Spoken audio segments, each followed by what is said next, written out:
বেশ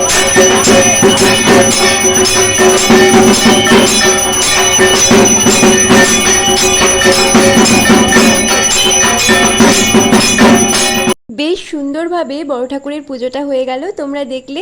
এখন গিয়ে বড় ঠাকুরের পুজোর যে প্রসাদ হয় না, সিন্নি, সেটাও নিয়ে এসেছি। এটা তো বাইরে দাঁড়িয়েই খেতে হয়। প্রসাদটা খেয়ে ভালো করে হাত মুখ ধুয়ে আবার কিছুক্ষণ মন্দিরে গিয়েই বসেছিলাম। প্রিয়াঙ্কাকেও ডেকে এনেছিলাম ওদের বাড়ি থেকে, বললাম ভাই তুইও আয়, আমার একা ভালো লাগছে না। দেখো এই দুটো মিলে কি আরম্ভ করেছে। পুচকিটা আমায় বলে কি জানো, এখন আমার ভিডিও করবে না, পরের বছর আমি সেজে গুজে আসবো, তখন আমার ভিডিও করো। এরই মধ্যে কালী পুজোর খিচুড়ি প্রসাদ দেওয়া আরম্ভ হয়ে গিয়েছিল।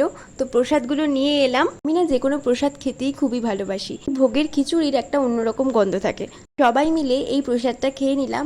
বাবা এখন যাচ্ছে মন্দিরে পুজোটা দিতে, 12টা অমন দিকে কালী পুজো শুরু হবে। তবে আজকের মিনি ব্লগ এখানে শেষ করছি। দেখা হচ্ছে নেক্সট মিনি ব্লগে। ভিডিও ভালো লাগলে লাইক, কমেন্ট, শেয়ার আর সাবস্ক্রাইব করতে কিন্তু